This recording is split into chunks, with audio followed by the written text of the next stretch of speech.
ran out of Gorilla Glue, so I just gotta make sure. Good morning, good afternoon, and good evening. It's your girl ChucTayyy, and I am here with your RETV sports update. You can catch me here every Thursday, talking junk and spitting facts. So let's get started. Really quick, we're just gonna talk about Snore Bowl 54. Guys, so very disappointed. You know, they're saying that Patrick Mahomes fell victim to the Drake curse because of the State Farm commercial. I don't really know if that's true. Of course, they're talking about he had turf toe, all of the things.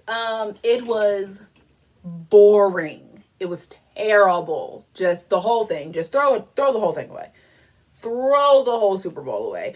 Especially because now Antonio Brown has another Super Bowl ring, and I don't appreciate it. I don't like it. Call me a hater if you want. I hate it. So sure, I'm a hater. I hate it. But yeah, no, it was a no for me, dog. Just all the way around. First of all, the day as a whole sucked.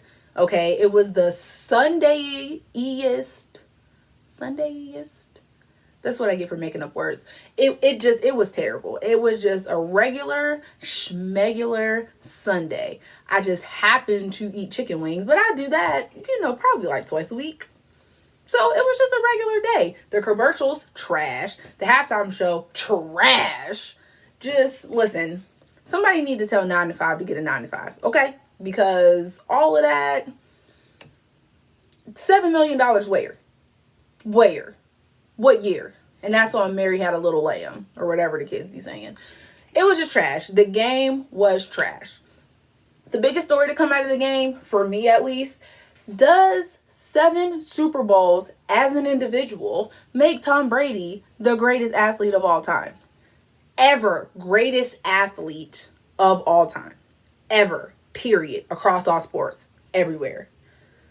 Whew. The girls are upset. Mainly because Serena Williams exists. Who'd have thunk? In all seriousness, do I think Tom Brady is the greatest athlete ever? No. Sorry, I don't. Let me tell you why. Let me explain. Football, American football that is just that. American. Tom Brady, in his profession, could never leave this country and win anything because they don't play football, American football, anywhere else but in America. So that's number one. Also, athletes are just that. Athletes.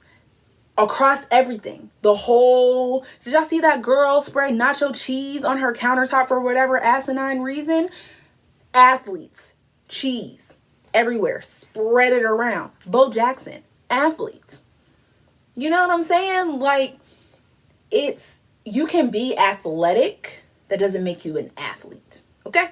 Just like you can't teach tall. I kind of think it's the same thing. But who am I? Athletes are well-rounded. He is a great football player. Maybe one of the greatest football players we may ever see. One of, not the. One of. Because Walter Payton. Deion Sanders. Just things. You know what I'm saying? But yeah, so back to American football.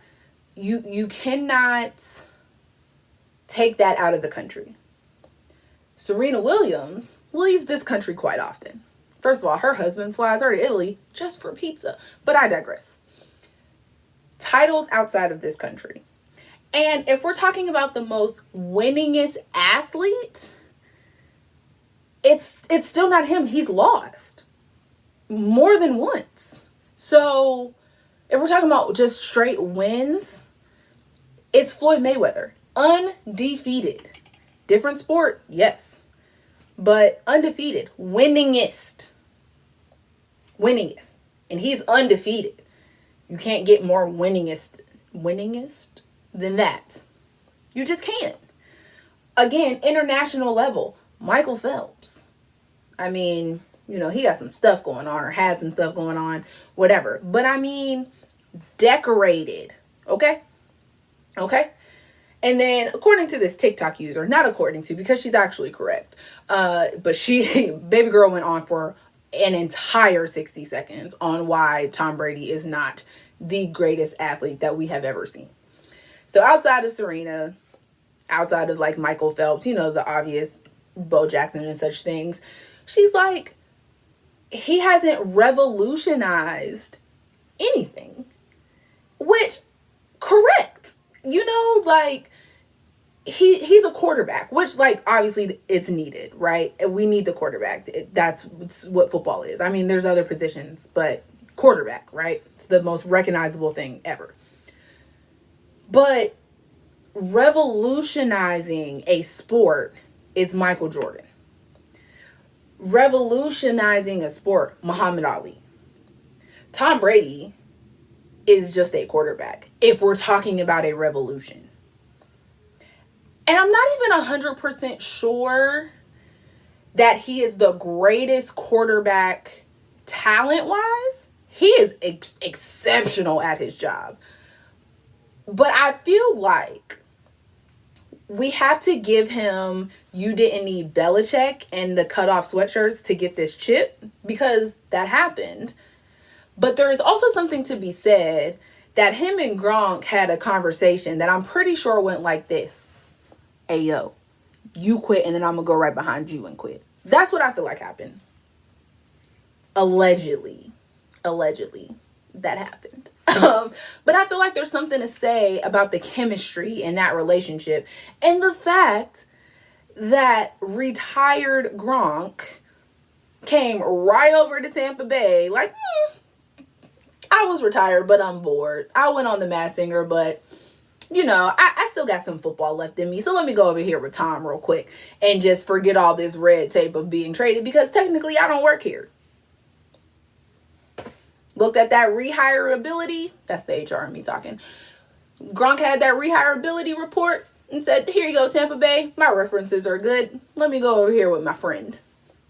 And another chip, wouldn't you know. Scored the first touchdown too. Just walked. He basically walked into the end zone. And that's when I knew, folks, that it was just going to be a long, boring night. Like, Gronk walked into the... just strutted his big self right into the end zone. And it was downhill from there. All downhill from there. Anyway. But there's something to say about the relationship between Gronk and Tom Brady. The chemistry. That's a big deal. You know, like, you played your entire career. Now, granted, Gronk wasn't there for the entire time, but a good majority of the time. That's your man's. That is the Pippen to his Jordan. What you mean? Even if they would have lost, we would still be having this conversation, because it's Tom Brady and Gronk. They go together. Peanut butter and jelly. Kool-Aid and sugar. I expected nothing less. I would have liked the Chiefs to win, but, like, let's be real. We all knew. We knew. We didn't want to admit it, but we knew. Intuition. Clearly, I'm riled up about this. But here's what I'm saying. In all honesty, I am not taking anything away from Tom Brady. He is an amazing football player. Apparently, his wife does rituals, and then maybe she's a witch or something. I don't know. But he has 7 rings. 7, I can count. 7. 7 rings as an individual, which is amazing. But athlete of all time? I don't know. You guys are exhausting. And I'm just going to say no. I think it has to be... it needs to just be a little more granular, guys. First of all, we throw this GOAT thing around way too much. Just entirely too much for my liking. Okay? Because everybody's the GOAT. The person that you like is the GOAT. Okay? And it's everybody can't be the GOAT. That, like, defeats the purpose of the title. Can only be one greatest. It's not like okayest. I need to stop making up words. But yeah, so yeah. I congrats to the Bucks. Let's see how long this lasts. I mean, that's it. Good luck. God bless. See how many more you can win from there. But the game itself was boring. I was not impressed. Not even a little bit. everything, just the whole day was just throw it away. Just throw it away. Wow, I talked for 10 minutes about that. That's crazy. I just have one more thing to say.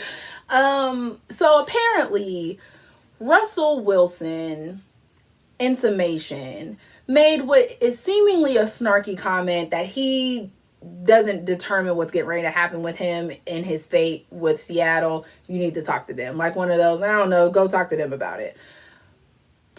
And there's a lot of speculation that he's acting in such a manner because he's not getting the say-so that he feels like he should be getting as a franchise player.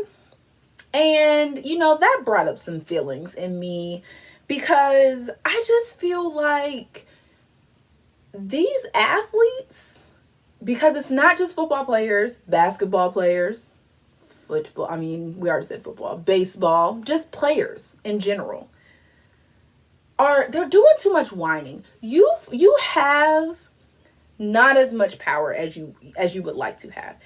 There are people who handle how pieces move, right? There are chess players and there are chess pieces, okay? These players need to play, okay? They need to play.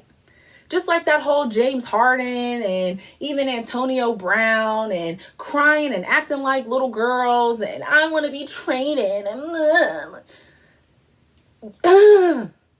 just play your game, bro. Just do your job. Your job is to control what happens on the field, on the court, in the diamond, if you will, in the ring. But what happens in that back office? None of your concern. Do your job and let them do theirs. Okay? You don't, it's above me. That's where you need to be. It's above me now. Because y'all are trying to control the game too much and it's like diluted. So it's funny, my husband and I were talking about this, and the one thing that 90% of people remember when I'm taking my talents to South Beach happened is just that. There was speculation, and then boom, announcement. It wasn't no Twitter. It wasn't LeBron carrying on all over social media and saying things to people and just blah, blah, blah, blah, blah. And when it just wasn't like that. And yes, that was some years ago. But even, let's talk about AD. AD wasn't doing all that. He was not doing all that. We all knew he was leaving. We all, for the most part, knew he was going to LA. It was not a spectacle. It was not was it big coverage? Yes, because it was Anthony Davis. And that is to be expected. But he was not showing up for work. And if you think back in your Rolodex, when Allen Iverson missed practice for something that I feel was okay to miss practice for, a funeral, we had to have a press conference. We had to literally look at a press conference about this. Practice? We're talking about practice, man. We're talking about practice. We're talking about practice. We ain't talking about the game. We're talking about practice, man. James Harden skips practice. Kyrie Irving goes missing on some missionary trip. And it's like, oh, okay. It's fine. No, it's not fine. Regular people, you'd have got that no call, no show slip quickly. But we already know how I feel about the Flat Earth Society and the beard. But what I'm saying is the roles are starting to get muddled and I don't like it. I want these athletes to go out there, do their job, maybe fight a little bit, a little malice in the palace, and let's just move on. But all it is, you trying to control what the GMs do. You trying to make complaints to the GM so that the coaching staff gets fired. You building super team. No, that's not your job. You put up these buckets. You kick these field goals. You get these yards. Some baseball terminology, do that. Do that. Am I saying Russell Wilson is completely incorrect? No, you don't necessarily control what happens. Seattle could be like, nah, forget dude. Him and his wife own enough stuff. He doesn't need to continue to pass pigskin for us. They could do that. He may not actually know. But if we're doing this to start some sort of petty little girl snarky back and forth thing, Russell, just have a seat. Just have a seat. We're tired. We're tired. Football season is over. You weren't there. It's fine. You and your wife do own quite a few things. It's fine. It's fine. Just go do that until they make their decision. Okay? All right. Well, that about wraps it up for me this week, guys. You can catch me here every Thursday, talking junk and spit facts. See you later.